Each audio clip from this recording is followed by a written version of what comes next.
आरिफ मोहम्मद खान जो बिहार के गवर्नर हैं और को बता दें कि आज पटना के बापू सभागार में पहुंचे हैं और वक्फ बिल को लेकर जो है कई महत्वपूर्ण बातें कहते हुए नजर आ रहे हैं आरिफ मोहम्मद खान। और साथ में ये भी कह रहे हैं कि देखिए अब जिस देश में रहते हैं उस देश की और उस मिट्टी की और उस जगह की लोगों से जो है प्रेम करें और कई तरह का जो है एग्जाम्पल देते हुए और देश के आज़ादी से लेकर तमाम जो बातें वो कहते हुए नजर आ रहे हैं। और वहीं आपको बता दें बीजेपी के एग्जाम्पल देते हुए भी कई शब्दों में जो है बयां किए हैं। लेकिन सबसे बड़ी बात है कि आरिफ मोहम्मद खान ने कहा कि देखिए आप अपने आप को कम ना समझें, अपने आप को जो है किसी भी हाल में जो है कम ना समझें और अपनी जो कद है उनके बराबर देखें।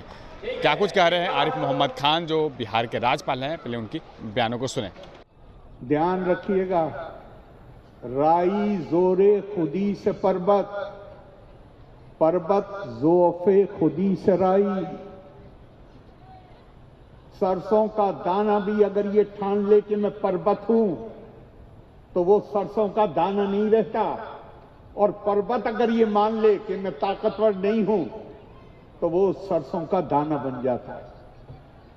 ये अजीब मामला है। हम खुद ही अपने आप को रोज कहते हैं कि हम कम हैं, हम कम हैं, हम कम हैं। तो आप तो बराबर तो कभी आ ही नहीं सकते जब आपने अपने आप को कम मान रखा है तो।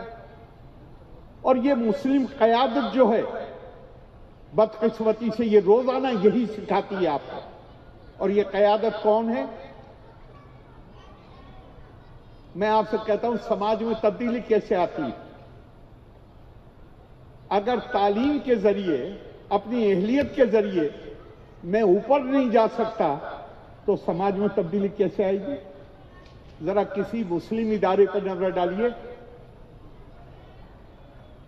सारे अरे आप अपनी दौलत अपनी औलाद को दे दीजिए, बात समझ में आती है। लेकिन दारुल उलूम का मोहतमिम पुराने मोहतमिम साहब का बेटा ही बनेगा और कोई नहीं बन सकता।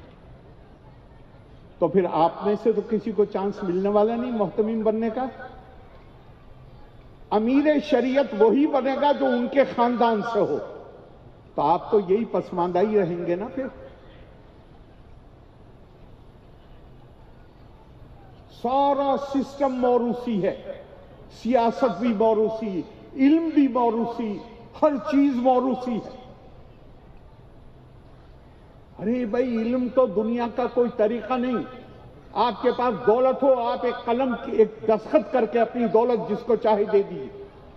इल्म नहीं दिया जा सकता। इल्म के लिए तो खुद मेहनत करनी पड़ती है। नतीजा क्या है? आज आप क्या रोजाना यूट्यूब पे देख रहे हैं, अखबारों में क्या छप रहा है? वो कह रहे हैं कि साहब ये तो आलिम ही नहीं है, ये तो अमेरिका में पढ़े हैं, इनके पास तो दीन का इल्म ही नहीं है।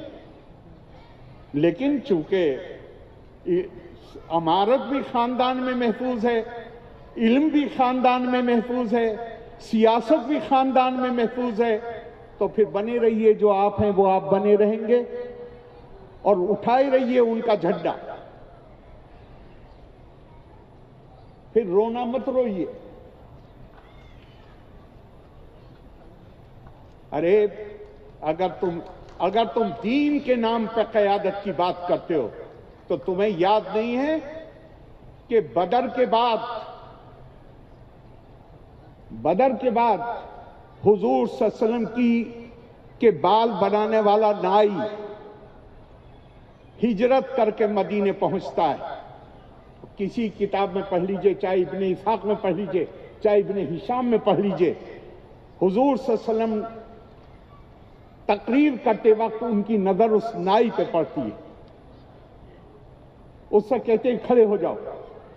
वो खड़ा हो गया और हुजूर सल्लल्लाहु अलैहि वसल्लम फरमा रहे हैं, उन अरबों से जिनमें अपनी कबाइली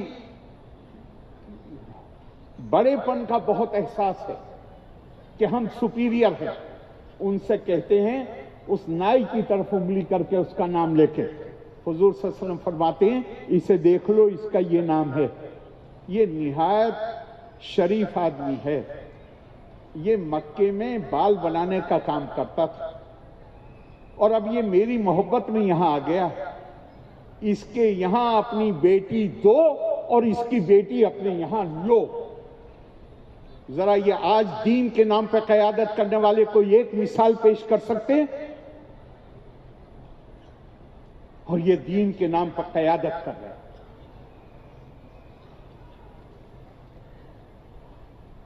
حضرت بلال مؤذن اسلام حضور صلی اللہ علیہ وسلم سے اکیلے میں کہتے ہیں، حضور میری خواہش ہے کہ میری بھی شادی ہو جائے۔ کہیں گے بلال کیوں نہیں؟ کہا نہیں، مگر میں شادی کروں گا قریشی لڑکی سے۔ آج آپ کی کسی کی ہمت ہے کہ آپ یہ جو قائد بنے ہوئے ہیں ان سے کہہ سکیں کہ میں آپ کے خاندان کی لڑکی سے شادی کرنا چاہتا ہوں؟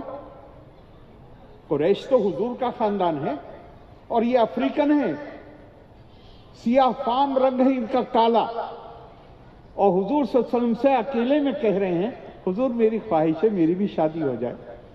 کہا کیوں نہیں بلال؟ کہا لیکن میری خواہش کچھ تھوڑی الگ ہے۔ کیا؟ میں چاہتا ہوں قریشی لڑکی سے شادی ہوگی۔ حضور صلی اللہ علیہ وسلم انہیں بھگاتے نہیں وہاں سے، کہتے ہیں بلال جو بات تم نے مجھ سے کہی ہے، آج جب میں سب کے ساتھ بیٹھوں شام کو تو تم اپنی یہ بات وہاں دوہرا دینا۔ اب تو حضور صلی اللہ علیہ وسلم نے ہدایت کی تھی، انہوں نے اپنی بات دوہرا دی، اور دوہرائی تو انہوں نے سب کی طرف نظر ڈالی، سب نے آنکھیں نیچے کر لی، کوئی تیار نہیں۔ ایک بڑے قریشی عبد الرحمن بن عوف کو حضور نے حکم دیا تمہاری بیٹی سے بلال کی شادی ہو۔ یہ کوئی مثال پیش کر سکتے ہیں؟ انہیں دینے جو لوگ، ارے حضور کے اسوہ کو اسوہ حسنہ کہا گیا ہے، وہ ہمارے لیے ماڈل ہیں۔ آپ ان کے اسوہ کے خلاف آپ کے کام ہوں گے اور آپ صرف چندے جمع کرنے کے لیے اور پراپرٹیز بنانے کے لیے اور وقت کی پراپرٹی پہ غریب کا حق ہے یا ان لوگوں کا حق ہے؟ اس کے لیے آپ دین کے نام کا استعمال کریں گے۔ اور ایک آخر میں بس ایک بات اور کہتے ہو، 1947 میں یہ ملک بٹا، 1986 میں ہمارے اعجاز صاحب نے مندر مسجد کی بات کی، دوسرے سیاست کی بات کی، لیکن انہوں نے ذکر نہیں کیا کہ مندر مسجد کے پیچھے اصل ایشو کیا تھا۔ اصل ایشو تھا شاہبانوں، اس کا ذکر نہیں کرتے آپ لوگ۔ اڈوانی جی نے بی بی سی کو دیے اپنے انٹرویو میں کہا اگر حکومت نے سپریم کورٹ کا جو ججمنٹ ہے شاہبانوں میں اگر وہ نہ بدلا ہوتا تو بی جے پی کبھی بھی مندر ایجوٹیشن کا حصہ نہیں بنتی۔ یہ انہوں نے بی بی سی کو انٹرویو میں کہا، اور شاہبانوں سے پہلے یہ ایشو تو سن 49 سے تھا، بی جے پی اس کا حصہ نہیں تھی۔ میں بی جے پی کی صفائی نہیں دے رہا ہوں، میں صرف واقعات کو رکھ رہا ہوں۔ شاہبانوں کے وقت آپ کو یاد ہے کہا کیا جاتا تھا؟ 3 طلاق اللہ کا قانون ہے اور ہمارے ملی تشخص کی ضمانت۔ ملی تشخص کا کیا مطلب ہے؟ بحیثیت مسلمان ہم اوروں سے الگ ہیں۔ جب آپ خود ہی کہہ رہے ہو ہم الگ ہیں تو لوگوں نے مان لی آپ کی بات، اب مان لی تو اب رو رہے ہیں کہ پارلیمنٹ میں نہیں ہے، اسمبلی میں نہیں ہے۔ ارے بھئی آپ ہی نے تو کہا کہ آپ الگ ہیں۔ یہ بٹوارے کا ذہن کس کا ہے؟ آپ نے کہا کہ پاکستان نہیں بنا، بٹوارا نہیں ہوا تو ملک اسلام ختم ہو جائے گا، اردو ختم ہو جائے گی، مسلم تہذیب ختم ہو جائے گی۔ بن گیا پاکستان، 25 سال میں اس کے 2 ٹکڑے ہو گئے۔ وہ کس نام پہ ہوئے؟ بنگالیوں نے کہا ہمیں اردو قبول نہیں۔ اردو بڑی خوبصورت زبان ہے، لیکن اردو والوں کا، آپ کی میں سے کتنوں کی زبان اردو ہے مجھے پتہ نہیں، میں تو بہرائچ کا ایم پی تھا، بہرائچ میں تو لوگ ابدی بولتے تھے۔ یہ اردو جو میں بول رہا ہوں یہ تو بازار کی زبان ہے، گھروں میں تو کوئی بولتا نہیں، گھروں میں تو بھوجپوری بولتے ہیں، ابدی بولتے ہیں۔ تو تقسیم در تقسیم، ایک بار آپ بٹوارا کرنا سیکھ لیجئے، آپ بٹوارے پہ بٹوارا کرتے چلے جائیے۔ और एक बार मिल के रहना सीख लीजिए, आप किसी के साथ भी मिल के रह सकते हैं। और कुरान ने इस पर बड़ी सख्त तंबीह की है। कुरान में आयत आती है, हुजूर सल्लल्लाहु अलैहि वसल्लम से कहा जा रहा है, कहो कुल इन्नी अनन नज़ीरुल मुबीन, कहो मैं तो सिर्फ तुम्हें, वार्निंग को क्या कहेंगे दानियल साहब, आगाह, तंबीह, मैं तो सिर्फ तुम्हें तंबीह करने के लिए भेजा गया हूं। कुल इन्नी अनन नज़ीरुल मुबीन कमा अंज़लना अलल मुक़्तसिमीन, उस अजाब के बारे में जो अजाब उन पे नाजिल होता है जो तकसीम करते हैं।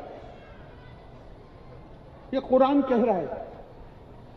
पिछले दिनों जब पाकिस्तान में बड़ा इकोनॉमिक क्राइसिस था, मेरी नज़र कुरान की इस आयत पर पड़ी तो मैंने सोचा कि भैया इसकी तो पेशिन गोई है कुरान में कि इन्हें तो मुसीबत से गुजरना ही पड़ेगा जो भी कोई तकसीम कराएगा।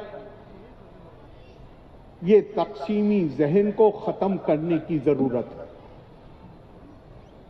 हम इंसान के नाते, हिंदुस्तानी के नाते, इंसानों का दर्द, अपने मुल्क का दर्द, अपने मुल्क की मोहब्बत पे भी आपको कहता हूं, हुजूर सल्लल्लाहु अलैहि वसल्लम मजबूर किए गए मक्का छोड़ने के लिए, हिजरत के लिए निकले, मक्के के बाहर पहाड़ियों में पनाह ली, 2 दिन छुपे रहे वहां, 2 दिन या 3 दिन, इसलिए कि वो लोग पीछा कर रहे थे। और जब इत्मीनान हो गया कि पीछा करने वाले चले गए तो निकले, उस पहाड़ी के ऊपर खड़े हुए। किसी भी सीरत की किताब में देख लीजिए, इसाक में, शाम में, मौलाना शिबली की कहीं भी देख लीजिए, पहाड़ी की ऊंचाई पर खड़े होकर हुजूर सल्लल्लाहु अलैहि वसल्लम मक्के की बस्ती पर नजर डालते हैं और एक ठंडी सांस लेते हैं और कहते हैं, ए मक्के, दुनिया में किसी भी जगह के मुकाबले मुझे सबसे ज्यादा प्यार तुझसे। क्यों? वो उनके वहां वो पैदा हुए हैं, लेकिन मैं क्या करूं, ये मक्के वाले मुझे रहने नहीं देते यहां, इसलिए मजबूर होके जा रहा हूं। हुजूर ने खुद अपनी हिजरत को मजबूरी की हिजरत कहा है। जिस जगह इंसान पैदा होता है उससे खास मोहब्बत होती है उसके दिल में। आप में से कुछ लोग जरूर होंगे जिनके रिश्तेदार 47 में पाकिस्तान या जो आज बांग्लादेश है वहां गए। ध्यान है जब वो लौट के आते हैं तो किस तरह हर चीज को देखते हैं। मेरे एक जानने वाले, अब तो शायद पता नहीं रहे होंगे, पटना के थे। मुझे दिल्ली वो आते थे तो मिलने आते, तो मुझे उन्होंने दिखाया कि यहीं पटना के नजदीक उनका गांव है। तो बहुत साल पहले की बात बता रहा हूं आपको, 35-40 साल पहले। तो वो पटना यहां से लौट के गए, मुझे फोन किया, मैंने कहा आइए खाना खाइए। तो और कुवैत में रहते थे वो। एक इतनी बड़ी बोतल शीशे की, उसमें उनके गांव की मिट्टी भरी हुई, तो लेके आए। तो मुझसे कहने लगे, मुझे वो दिखाई, मैंने कहा ये क्या है? बोले मेरे गांव की मिट्टी। मेरी ख्वाहिश तो ये है मैं अपने गांव में दफन हूं, लेकिन पता नहीं वीजा मिले ना मिले, तो अपने ये मिट्टी ले जा रहा हूं ताकि मेरी कब्र में ये मिट्टी डाल दी जाए। जिस जगह इंसान पैदा होता है उससे मोहब्बत होती है। अपने वतन से, अपने मुल्क से मोहब्बत करना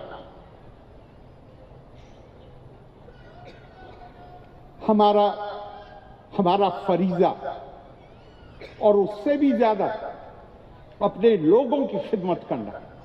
इसे कि मिट्टी, अकेले मिट्टी से थोड़ी मोहब्बत होती, उस मिट्टी में पैदा हुए लोगों से मोहब्बत होती है। हम उनसे अलग नहीं। तशख़्ख़ुस जैसी कोई चीज नहीं होती। तशख़्ख़ुस बनती है, तशख़्ख़ुस इससे नहीं बनता मैं किस घर में पैदा हुआ हूं। तशख़्ख़ुस इससे बनता है मेरा किरदार क्या है, मेरे कारनामे क्या हैं। तशख़्ख़ुस इससे बनता है। और आखिर में ये कहते हुए कि मेरी आपसे एक ख्वाहिश है, और मैं बहुत इल्तिजा कर रहा हूं आपसे, यह है कि झगड़ा हमेशा दुनियावी दौलत के लिए होता है, दुनियावी वजूहात से होता है, खुद गर्जी की वजह से होता है। झगड़ा दीन की वजह से नहीं होता, झगड़ा अकीदे की वजह से नहीं होता। झगड़ा तो तब होता है जब घर का बंटवारा हो जाता है, भाइयों में नहीं बनती। इसलिए मुझे इतनी अच्छी लगती है अली शरीयती, मौलाना अली शरीयती की दुआ। उन्होंने कहा, या अल्लाह हमें उनमें बनाइए जो दुनिया की रोटी खाएं और दीन के काम आए, और हमें उनमें से मत बनाइए जो दीन का इस्तेमाल करें दुनिया की रोटी खाने के। वो नाजायज इस्तेमाल है दीन का। हमारे ऊपर वो लोग कुरान हकीम में कार नबुव्वत, प्रोफेटिक मिशन, 3 आयतें हैं। वयुअल्लिमुहुमुल किताबा वल हिक्मा वयुज़क्कीहिम। नबुव्वत का मकसद है लोगों को नबी बड़ा मौलिम होता है, इल्म देना, किताब का, हिकमत का और युज़क का, सेंक्टिफाई करना, उनको पाक साफ करना। लेकिन एक आयत का एक टुकड़ा और है जो कार नबुव्वत को वाज़ेह करता है। वयदाअन्हुम इसरहुम वल अग़लाल अल्लती कानत अलैहिम। और हुजूर सल्लल्लाहु अलैहि वसल्लम को बताया गया कि आपकी बेइज्जत का एक मकसद ये है कि इंसानियत के गले में और पैरों में पड़ी हुई जंजीरों को काट दीजिए। वो जंजीरें क्या थी? दौरे अव्वल के किसी मुफस्सिर को पढ़ लीजिए। ये पेशेवर उलमा में और पेशेवर उलमा में फर्क है। आलिम दीन अगर है, हुजूर सल्लल्लाहु अलैहि वसल्लम ने क्या फरमाया? हुजूर तो आलिम थे, मौलिम थे सबसे बड़े। क्या कहा? मुझे इस काम के लिए तुमसे कोई उजरत नहीं चाहिए। अल्लाह कह रहा है, हुजूर सल्लल्लाहु अलैहि वसल्लम से आप ये ऐलान कीजिए, इल्लल मवद्दत फिल कुर्बा। सिर्फ एक चीज मैं चाहता हूं कि जिनको मैं प्यार करता हूं उनको तुम प्यार करना, लेकिन मुझे तुमसे कोई उजरत नहीं चाहिए। इमाम अबू हनीफा का फतवा है, दीनी तालीम को उजरत नहीं हो सकती।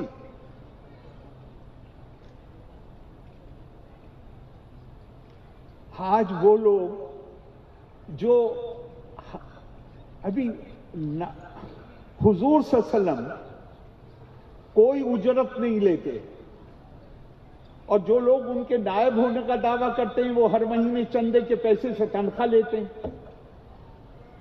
ये कैसे होगा भाई? आप जैसे यूनिवर्सिटी का लेक्चरर उस तरह आप तालीम दे रहे हैं, उसके लिए आप तनख्वाह ले रहे हैं, बिल्कुल ठीक है, लेकिन तनख्वाह देने वाला नाइब रसूल नहीं हो सकता लेने वाला। आप दूसरों को ये बताएंगे कि हर वक्त हुजूर सल्लल्लाहु अलैहि वसल्लम का मकसद तो था कि इंसानियत के गले में पड़ी हुई जंजीरों को तोड़ देना। अल्लामा इकबाल ने इसी पे कहा है, क्यों खालिक व मखलूक में हायल रहे पर्दे, पीरान कलीसा को कलीसा से हटा दो। ला रुहबानियत फी इस्लाम। इस्लाम में मिडिल मैन के लिए कोई जगह नहीं है, बंदे का और अल्लाह का सीधा रिश्ता है। इसीलिए आपको कहा गया है बार बार, कुरान को समझ के पढ़िए, कुरान को समझ के पढ़िए, ताकि आप हिदायत हासिल कर सकें। और उसके बाद जिसको आप अहले इल्म समझते हैं, अगर समझ में नहीं आता तो उसके पास जाकर उससे सवाल कर सकें। लेकिन अल्लाह के और हमारे बीच में कोई और जम के बैठ जाए कि मैं बताऊंगा तुम्हें, ये कुरान की तालीम के मुनाफी।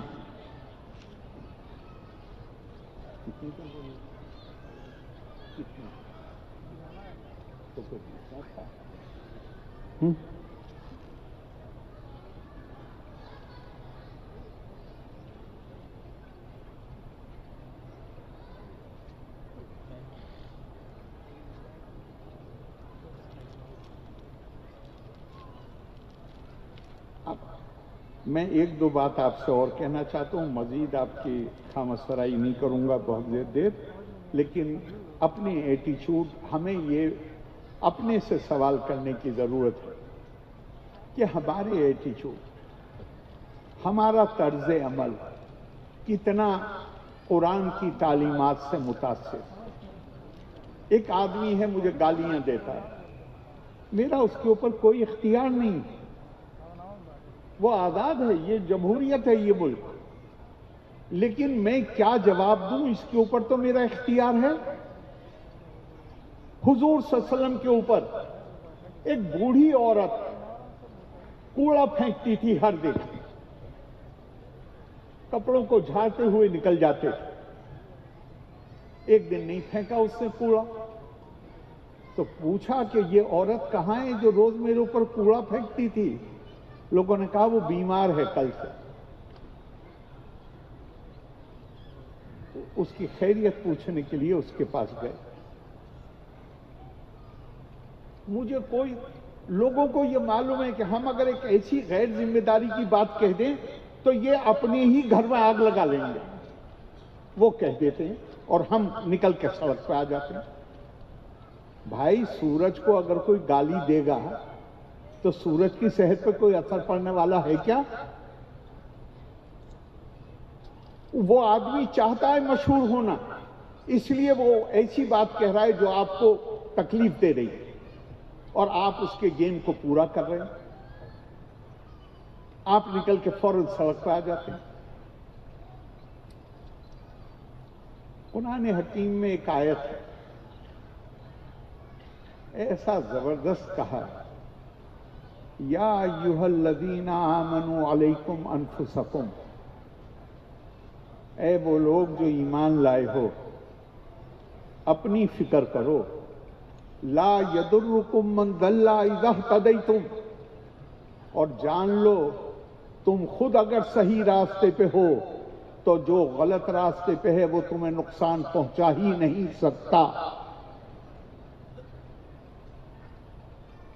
तो जो मुझे नुकसान पहुंचाने की कोशिश कर रहा है, अगर वो गलत है तो वो नुकसान, तो ये तो अल्लाह का वादा है, वो मुझे नुकसान पहुंचा ही नहीं सकता, तो मुझे परेशान होने की क्या जरूरत? मैं परेशान इसलिए हूं कि मैं खुद सही रास्ते पे नहीं हूं। अगर मैं सही रास्ते पे हूं तो फिर मैं परेशान नहीं हूंगा, क्योंकि मुझे अल्लाह के वादे पे यकीन नहीं है। ला यदुर्रुकुम मन दल्ला इज़ा इह्तदैतुम, जो भटके हुए हैं वो तुम्हें नुकसान पहुंचा ही नहीं सकते अगर तुम खुद सही रास्ते पर।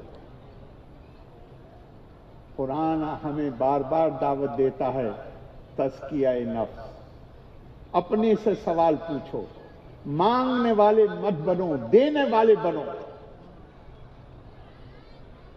खैरुकुम मन यनफ़उ नासा, इंसानों को फायदा पहुंचाने वाले बनो, शिकायत करने वाले मत बनो। अब मैं एक दो मिनट, एक और बड़ा मसला है मेरे नजदीक, उस पर मैं बोलना चाहता हूं।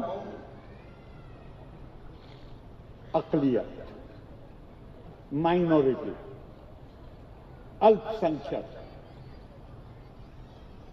यहां तो वकील भी मौजूद होंगे, जरा कॉन्स्टिट्यूशन उठाइए, किसको अल्पसंख्यक कहा है कानून में, दस्तूर में?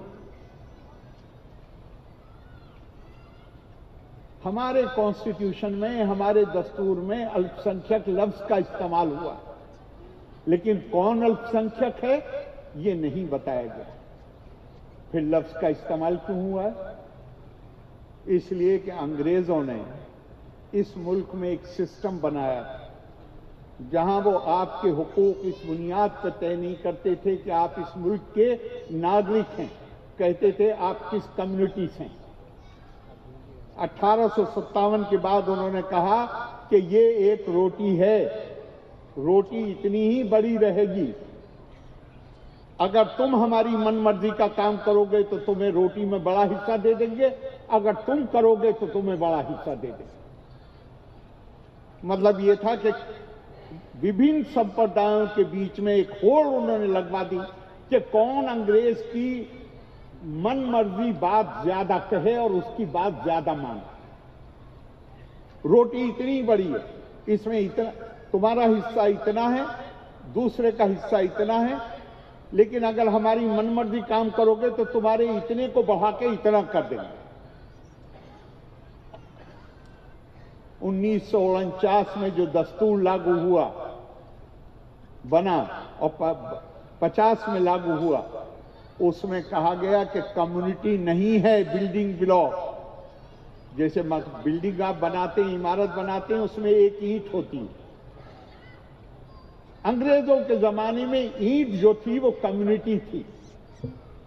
हमारे संविधान में ईंट जो है वो इनफिरादी तौर पर हर शहरी है, हर नागरिक ईंट है उसमें, और सारे नागरिकों के अधिकार बराबर है।